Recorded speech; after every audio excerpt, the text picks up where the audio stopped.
بسم اللہ الرحمن الرحیم۔ السلام علیکم ورحمۃ اللہ وبرکاتہ۔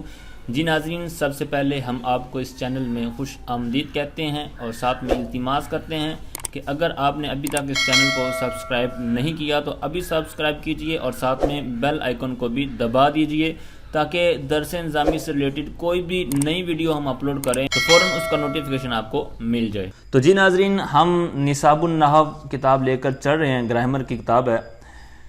تو سبق نمبر 4 آج ہم پڑھیں گے۔ تو پچھلے سبق کے اندر ہم نے اسم، فعل اور حرف ان کی تعریفات پڑھی تھیں کہ ان کی تعریفات کیا ہیں، جہاں پر آ جائیں تو وہاں پر ہم کیسے پہچانیں اسم کی تعریف کیا ہے، فعل کی تعریف کیا ہے، کیا یہاں پر تعریف پائی جا رہی ہے یا نہیں۔ تو میں نے ساتھ میں عرض یہ کیا تھا کہ اسم کی، فعل کی اور حرف کی جو تعریفات وہاں ہم نے سیکھی تو اتنا زیادہ ان سے بندے کو پہچان نہیں ملتی عموماً، لیکن جب بندے کو علامات آتی ہیں تو علامات کی پہچان سے بندہ پھر آسانی سے اس تک پہنچ جاتا ہے کہ یہ کیا چیز ہے۔ تو آئیے پھر بلا تاخیر اس سبق کا آغاز کرتے ہیں کہ اسم، فعل اور حرف کی تعریفات کیا ہیں اور ان کے اندر کیا کیا پیچیدگیاں ہیں، کیا آسانیاں ہیں، اس کو آج دیکھتے ہیں۔ تو سب سے پہلے لکھا ہے علامات۔ علامت کی جمع ہے، یعنی علامات جو لفظ ہے، یہ جو علامت ہے تو اس کی جمع ہے علامات۔ ہر چیز کی کوئی نہ کوئی علامت ہوتی ہے جس سے وہ چیز پہچانی جاتی ہے۔ اب مثال کے طور پر بخار ہے تو بخار کی بھی علامتیں ہیں کہ کیا کیا چیز بخار پر دلالت کرتی ہے، جسم کا گرم ہو جانا، ٹھیک ہے۔ اب کرونا وائرس ہے تو اس کی کیا علامتیں ہیں، یہ تو اب مشہور ہو چکا ہے، ٹھیک ہے۔ اسی طرح اب موبائل ہے تو موبائل خراب ہے یا نہیں ہے، ہمیں بعض اوقات کوئی چیز لگتی ہے موبائل کے اندر پرابلم کہ یہ خراب ہو گیا ہے، لیکن وہ ہمیں لگ رہا ہے، ٹھیک ہے، لیکن جو اس کا ماہر ہے، صحیح کرنے والا ہے، اگر جب ہم اس کو دکھاتے ہیں تو وہ علامات کو پہچانتا ہے کہ کیا خراب ہونے والی علامات اس کے اندر پائی جا رہی ہیں یا نہیں۔ تو اگر پائی جا رہی ہوں تو وہ کہتا ہے جی بالکل آپ کا موبائل خراب ہے، اور اگر نہیں خراب ہوتا تو وہ ہمیں بتا دیتا ہے اگر وہ ایماندار ہوا تو، ٹھیک ہے۔ تو اس طرح ہر چیز کی کوئی نہ کوئی علامت ہوتی ہے، تو اسی طرح اسم، فعل اور حرف کی بھی علامات ہیں۔ تو اب یہ علامات آپ مختلف کتابیں، جو ابتدائی کتابیں نا صرف و نحو کی، تو اس کے اندر آپ کو نحو کے اندر یہ جو اسم، فعل اور حرف کی علامات ہیں، مثال کے طور پر خلاصۃ النحو ہے جو کہ ان دنوں نصاب کے اندر پڑھائی جاتی ہے، تو اس کے اندر آپ کو اسم کی جو علامات ہیں وہ تقریباً 5-6 ملیں گی، ٹھیک ہے۔ کوئی اور کتاب لیں گے تو اس کے اندر اس سے زیادہ ہوں گی یا کم ہوں گی۔ تو اس طرح نا یہ ہر مصنف نے نا بس جس کے اندر بہتری سمجھی تو ان کو چن کر لکھ دیا۔ تو اب اس کتاب کے اندر آپ کو زیادہ جو علامات دکھائی جائیں گی، تو یہ گھبرانا نہیں آپ نے کہ یہ کہاں سے لے لی۔ بہرحال یہ علامات پرفیکٹ ہیں کہ جہاں پر بھی آپ دیکھیں تو آپ ان کو اسم، فعل اور حرف کہہ سکتے ہیں جو مطلب علامت پائی جا رہی ہوگی۔ تو آئیے بلا تاخیر سب کی بالترتیب علامات کو سیکھنے کی کوشش کرتے ہیں۔ کہتے ہیں نمبر 1 اسم کی علامات۔ تو اب اس کی ٹوٹل 13 علامات اس کتاب میں بیان کی جائیں گی۔ نمبر 1 کہتے ہیں شروع میں الف لام کا ہونا، جیسے الحمد، ٹھیک ہے، آپ شروع میں دیکھ رہے ہیں الف لام، تو یہ اسم کی علامت ہے۔ پھر دیکھتے ہیں، کہتے ہیں آخر میں تنوین کا ہونا، ٹھیک ہے، 2 زبر 2 زیر 2 پیش کو تنوین کہتے ہیں۔ تو اگر کسی لفظ کے آخر میں یہ چیز ہے تو آپ اس کو بھی آنکھیں بند کر کے اسم کہہ سکتے ہیں اور کہنا بھی چاہیے۔ جیسے مثال دے رہے ہیں، کہتے ہیں زیدن، ٹھیک ہے، زیدن بھی ہو سکتا ہے، زیدن بھی ہو سکتا ہے، یہ عامل کے حساب سے ہوتا ہے۔ بہرحال آگے کہتے ہیں نمبر 3 تثنیہ ہونا، جیسے کتابانی، جمع ہونا جیسے مسلمون۔ اب تثنیہ ہونا، اس کے ساتھ آپ نے دیکھا حاشیہ لکھا ہوا ہے، حاشیہ نمبر 1۔ تو حاشیہ نمبر 1 میں کیا چیز ہے، تو یاد رکھیے جہاں کہیں بھی آپ یہ ابتدائی کتابیں پڑھ رہے ہیں اور خصوصاً آگے جب عربی کتابیں پڑھیں گے تو تھوڑی سی عبارت جب لکھی ہوگی تو ساتھ میں اسی طرح نا کچھ حاشیہ نمبر 1 2 3 4، ٹھیک ہے، تو یہ بھی لکھا ہوتا ہے، تو پھر نیچے اس کے تحت کچھ باتیں کی گئی ہوتی ہیں۔ تو یہ محض جو حاشیہ یہ خوبصورتی کے لیے نہیں لکھا ہوا ہوتا، آپ جب کتابیں پڑھیں اس طرح کی حاشیہ آپ کو سامنے دیا گیا ہو کہ اس کے تحت بھی آپ پڑھ سکتے ہیں تو ضرور آپ کو پڑھنا چاہیے، ٹھیک ہے۔ وہ بہت ہی قیمتی چیز جو حاشیہ موشی ہوتا ہے تو وہ ہمیں بتانا چاہ رہا ہوتا ہے، تو ان کو میں آپ سے عرض کرتا ہوں کہ آپ ضرور پڑھا کریں اپنی عادت بنائیں عربی کتابوں کا حاشیہ پڑھنے کا، تو کہ جب آپ حاشیہ پڑھیں گے تو آپ کو بہت زیادہ عربی پر مہارت ہوگی اور بہت نئی چیزیں دیکھنے کو ملیں گی۔ اب بہرحال اس کا حاشیہ کیا کہتے ہیں؟ فعل کے وہ صیغے جو تثنیہ اور جمع کہلاتے ہیں، جیسے دارابا، ٹھیک ہے، دارابا سے دارابا تثنیہ کا صیغہ اور جمع دارابو، اور کہتے ہیں کہ یہ جو دو صیغے ہیں وہ فاعل کے اعتبار سے، یعنی یہ جو فعل کے صیغے ہیں نا دارابا اور دارابو، یہ فاعل کے اعتبار سے ہیں، مطلب تثنیہ ہیں یا جمع ہے تو یہ فاعل یعنی مارنے والے دو ہیں یا مارنے والے تین سے زیادہ ہیں، تو اس اعتبار سے ہم فعل کو کہتے ہیں کہ فعل تثنیہ فعل جمع ہے، ٹھیک ہے۔ ورنہ یہ اسم کی علامت ہم پڑھ رہے ہیں نا، تثنیہ ہونا جمع ہونا، جس طرح اوپر ہم نے ابھی کہا کتابان مسلمون، تو یہ اسم کی علامت ہے۔ تو کوئی کہہ سکتا تھا یار فعل بھی تو ہوتا ہے نا تثنیہ، یہ ہم جو گردانے پڑھی ہیں اس میں بھی فعل تثنیہ جمع ہوتا ہے، تو اس کے حوالے سے یہ جو ذہن میں سوال آ سکتا ہے نا اس کو دور کر رہے ہیں کہ دارابا اور دارابو اس میں جو فاعل ہوتا ہے نا یہ اس اعتبار سے فعل تثنیہ جمع ہوتا ہے، وغیرہ کہتے ہیں فعل تثنیہ جمع نہیں ہوتا۔ تو یہ جو تثنیہ جمع ہونا یہ اسم کی ہی خاصہ ہے، علامت ہے۔ بہرحال یہ انہوں نے ایک کنسیپٹ کلیئر کر دیا۔ اچھا آگے یہ کہتے ہیں مذکر ہونا، جیسے داربن، اور مؤنث ہونا داربتن۔ اچھا اس میں یہ بھی ساتھ یاد رکھیے کہ بعض اوقات ایسا بھی ہوگا کہ ایک چیز ہے نا، مثال کے طور پر جس طرح آپ داربن لے لیں تو اب اس کے اندر ایک سے زیادہ بھی آپ کو یہ علامتیں مل سکتی ہیں۔ مثال کے طور پر اس میں دیکھتے ہیں داربن، انہوں نے کیا کہا؟ مذکر ہونا، اب یہ اسم کی علامت ہے، چلو جی ٹھیک ہے مان لیتے ہیں۔ مؤنث ہونا یہ بھی علامت ہے، ٹھیک ہے۔ اب اس سے ہٹ کر اگر آپ دیکھیں نا تو اس کے اندر تنوین بھی موجود ہے، ٹھیک ہے، آخر میں، تو آپ اس حساب سے بھی کہہ سکتے ہیں کہ یہ اسم ہے، ٹھیک ہے۔ اور اس سے بھی ہٹ کر آپ دیکھیں تو یہ اسم فاعل ہے، داربن فاعلن کے وزن پر، تو اسم فاعل ہے تو اسم فاعل کو ہم اسم فاعل ہی کہتے ہیں، ٹھیک ہے، تو اس حساب سے بھی یہ اسم ہوگا۔ تو یعنی کہ ایک لفظ کے اندر ایک جو اسم ہوگا تو اس کے اندر ایک سے زیادہ بھی علامتیں ہو سکتی ہیں، یہ کوئی خرابی نہیں ہے، کوئی مطلب پریشانی نہیں یہاں پر آپ نے کرنی۔ اسی طرح اگر ہم جب مشق پڑھیں گے تو مشق کے اندر بھی آپ جب کرنے لگیں تو ایک دو مثالیں میں بھی عرض کر دوں گا کہ ان کو سارا ڈیٹیل کے ساتھ کہ اسم فعل حرف کون کون سے ہیں۔ تو عرض یہ کرنا چاہتا ہوں کہ وہاں پر بھی ہو سکتا ہے کہ ایک لفظ کے بارے میں یعنی اسم کے بارے میں میں کہہ رہا ہوں کہ اس کی علامت اس کے اندر یہ ہے، تو اس کے علاوہ بھی ہو سکتی ہے نا، ٹھیک ہے، وہ میرے ذہن میں اس وقت نہ ہو سکتی ہوں تو آپ کے ذہن میں آ سکتی ہیں، یار اس کے علاوہ تو ہم نے سبق میں یہ بھی پڑھے، تو اس سے آپ نے یہ نہیں کہنا کہ فلاں غلط کر رہا ہے یا میں غلط کر رہا ہوں، تو کوئی بھی ہو سکتی ہے، لیکن کم از کم آپ کو ایک علامت تو آنی چاہیے کہ یار اس کے اندر یہ علامت ہے جس کی وجہ سے یہ اسم ہے یا فعل ہے یا حرف ہے، یعنی حرف کی علامت آگے بیان ہوگی کہ ہے یا نہیں ہے۔ اچھا آگے آئیے نمبر 7، شروع میں حرف ندا کا ہونا، جیسے یا یوسف، ٹھیک ہے۔ اب شروع میں اب یوسف خود بھی اسم ہے، ٹھیک ہے، نام ہے، لیکن پھر بھی ایک ہمیں سکھایا جا رہا ہے کہ حرف ندا، اب حرف ندا کیا کیا ہیں یہ آگے سبق پورا آئے گا، ندا کا سبق، ٹھیک ہے۔ یا اس میں آپ نے یاد رکھنا ہے کہ یا حرف ندا ہے، ٹھیک ہے، یا رسول اللہ یا حبیب اللہ۔ تو آگے کہتے ہیں شروع میں حرف جر کا ہونا، ٹھیک ہے، جیسے فی القافلہ، اب القافلہ، اب اس کے اندر تو خود الف لام ہے، لیکن ایک اور ہمیں بیان کی جا رہی ہے کہ فی آ جائے کسی کے شروع میں تو پھر بھی کیا ہوتا ہے، وہ شروع میں حرف جر کا ہونا، تو یہ کس کا خاصہ ہے؟ اسم کا۔ آگے کہتے ہیں موصوف ہونا، جیسے عبد مؤمن، ٹھیک ہے، مطلب مومن بندہ، تو اب عبد ہونا موصوف، ٹھیک ہے، تو اب بندے کی صفت کیا ہے؟ مومن ہونا، ٹھیک ہے، ایمان والا ہونا، یہ بہت بڑی زبردست صفت ہے اللہ تعالیٰ نے جو ہمیں عطا فرمائی ہے، اللہ تعالیٰ ہمیں مرتے دم تک ایمان والا ہی رکھے۔ بہرحال اب اس میں موصوف ہونا بیان کیا گیا، کس کی علامت؟ اسم کی۔ تو اب اور آپ ذہن میں لائیں کہ اور ہم نے کیا اس کے اندر علامتیں ہو سکتی ہیں، تو اب تنوین کا ہونا، ٹھیک ہے نا، عین کے دال کے اوپر دو پیش ہیں تو یہ بھی علامت ہے۔ تو اس طرح اب مومنون صفت ہے، لیکن انہوں نے کیا کہا؟ موصوف ہونا، تو اب صفت ہونا، تو صفت کے اندر اگرچہ انہوں نے یہ نہیں کہا کہ صفت ہونا، لیکن اس کے اندر بھی تنوین موجود ہے، ٹھیک ہے۔ تو ہم فی الحال علامات کو ذہن میں رکھ رہے ہیں۔ آگے ہے 10 نمبر منصوب ہونا، ٹھیک ہے۔ اب منصوب ہونا کیا ہے؟ تو یہ مطلب نسبت جس کی طرف کر دینا اس سے ہے منصوب ہونا، ٹھیک ہے، کسی کی طرف نسبت کر کے اپنے آپ کو کہلانا، ٹھیک ہے۔ جیسے ہم پاکستان والے ہیں تو ہم پاکستانی، پاکستان کے آگے اس طرح طریقہ کار لگا دیں گے یا تو کیا ہو جائے گا؟ پاکستانی، ٹھیک ہے، عربی میں الباکستانی، ٹھیک ہے۔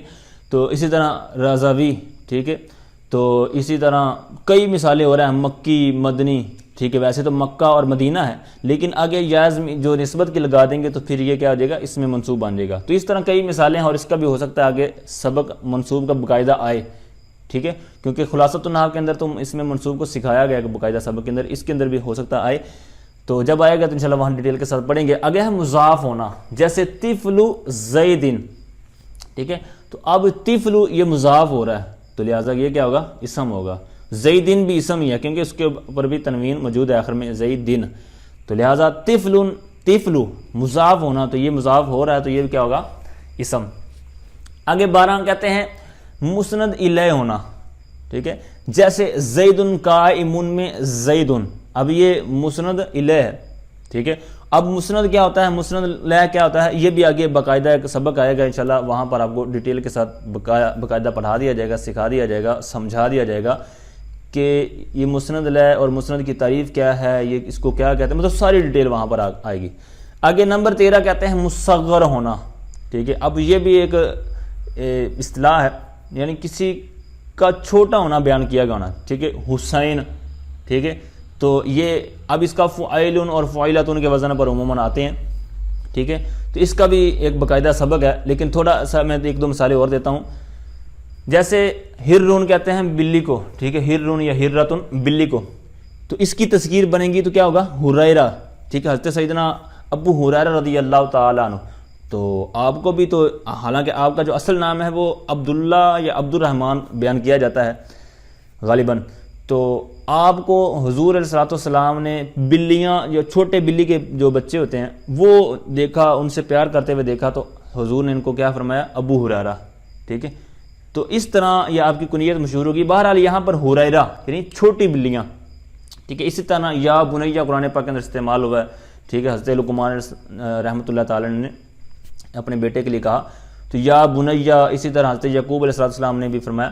تو یہ کیوں ہوتا ہے یا بنیہ، ویسے تو یہ محبت کے لیے ہوتا ہے، شفقت کے لیے ہوتا ہے، اگرچہ بڑا بیٹا ہو اس کو بھی یا بنیہ کہہ دینا، یعنی اس کا مطلب تو یہ ہے اے چھوٹے بیٹے، لیکن چونکہ عموماً چھوٹے بچوں سے محبت ہوتی ہے اس لیے یہ لفظ بول دیا جاتا ہے۔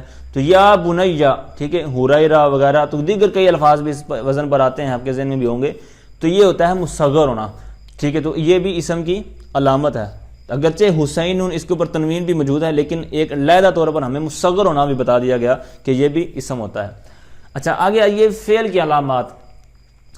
اچھا فعل ماضی ہونا، یہ بھی فعل کی علامت ہے، مضارع ہونا، ٹھیک ہے، امر ہونا، نہی، شروع میں قد کا ہونا، ٹھیک ہے، جیسے قد داخلہ، شروع میں سین یا سوفا کا ہونا، آگے مثالیں دیکھیں، سیعلم، سوفا، یعلم، ٹھیک ہے، تو یہ کیا ہے، فعل کی علامات۔ آگے کہتے ہیں نمبر 7 شروع میں حروف جوازم میں سے کسی کا ہونا، ٹھیک ہے، لم، لما، لام امر، لا نہی، شرطیہ جو آپ نے پڑھا ہے ان کی بات ہو رہی ہے۔ لم یضرب، ٹھیک ہے، تو یہ بھی فعل پر آتے ہیں، تو اس لیے یہ باقاعدہ ایک علیحدہ طور پر ہمیں سکھا دیا۔ شروع میں حروف نواصب میں سے کسی کا ہونا، ٹھیک ہے، علم، کئی وغیرہ جو آپ نے سیکھے ہیں یہ ان کی بات ہو رہی ہے، اب یہ بھی فعل پر داخل ہوتے ہیں، اس لیے انہوں نے باقاعدہ ایک علیحدہ طور پر بیان کر دیا۔ آخر میں نون تقیر کا ملا ہونا یا ثقیلہ خفیفہ، یہ ساری بات، ٹھیک ہے، لا یضربن، لا یضربن وغیرہ۔ آخر میں تائے ساکنہ کا ہونا جیسے داخلات، ٹھیک ہے، آخر میں تائے ساکنہ ہے۔ آگے نمبر 11 کہتے ہیں آخر میں ضمیر مرفوع متصل بارز کا ہونا، ٹھیک ہے، جیسے خرجت، ٹھیک ہے، یہ آخر میں جو تو ضمیر متکلم کیا یہ مرفوع متصل بارز ہے۔ اب یہ بارز اور مستر اور یہ مرفوع متصل یہ ضمیر کیا ہوتی ہے، تو یہ ہر لفظ پر ایک آگے سبق آئے گا، یعنی ضمیر کا جو سبق آئے گا نا ضمائر کا، تو وہاں پر ڈیٹیل اس کی آئے گی کہ یہ کیا ہوتا ہے کیا نہیں ہوتا، تو اس کے بھی آپ نے پریشانی نہیں لینی کہ یہ پتہ نہیں کیا اور بتایا نہیں ہے، تو یہ آگے انشاءاللہ ڈیٹیل کے ساتھ بیان کریں گے۔ بہرحال آپ نے یہ ایک دفعہ ان کو رٹا لگانا ہے علامات کو، جب یہ آگی تو سامنے پھر آگے راستے کھلتے جائیں گے۔ آگے نمبر 12 صرف مسند ہونا، پیچھے اسم کی جو علامات تھی وہاں پر کیا تھا، مسند لے کے بارے میں بات تھی کہ جیسے زید قائم والی مثال تھی، اب یہاں پر صرف مسند ہونا تو یہ فعل کی علامت ہوگی، جیسے داربا زید میں داربا، ٹھیک ہے، داربا یہ مسند ہے اور زید یہ مسند الیہ ہوگا، تو پھر بھی میں عرض کرتا ہوں کہ اب اس کی باقاعدہ جو مسند و مسند الیہ وغیرہ آگے آئے گا۔ آگے حرف کی علامات کیا ہیں، تو دیگر کتابیں آپ پڑھیں گے تو وہاں پر صرف ہو سکتا ہے آپ کو صرف یہی لکھا ہوا ملے کہ حرف اسم اور فعل کی علامت نہ ہونا یہ حرف کی علامت ہے، ٹھیک ہے، تو یہاں پر بھی وہی ہے لیکن کچھ اور تھوڑا سا بیان کریں گے. کہتے ہیں اس کی علامت یہ ہے کہ اس میں اسم اور فعل کی کوئی علامت نہیں ہوتی.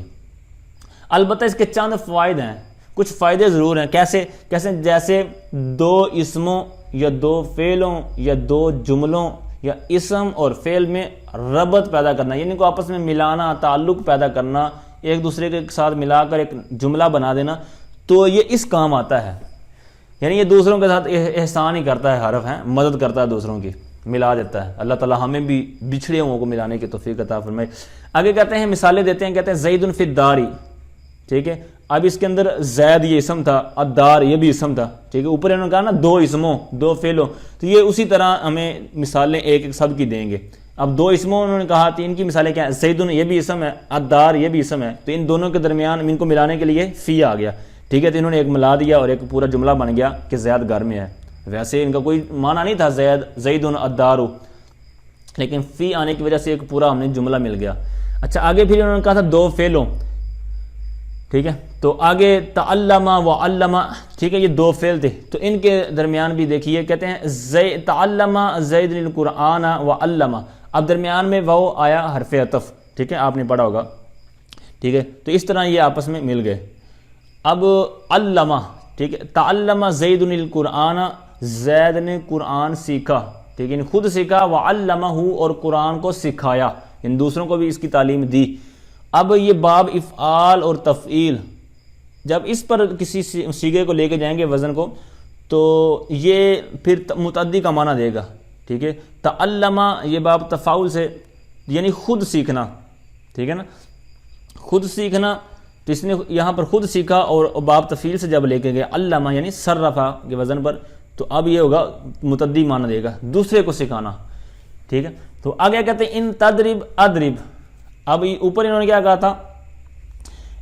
دو جملوں، تو اب یہ دو جملے ہیں. ٹھیک ہے، شرط و جزا والا معاملہ یہاں شروع ہو گیا. تو یہاں پر ان حرف شرط جو ہے نا، اس نے آ کر ایک پورا معنی ہمیں دلایا. ٹھیک ہے، تو یہ آگے ضربت بالیدی، ضربت، اب یہ مثال کس کی ہے؟ اسم اور فعل میں ربط پیدا کرنا. تو اب یہاں پر کیا ہے؟ الید، الف لام آ گیا، تو یہ اسم، اور ضربت یہ کیا ہو گیا؟ فعل.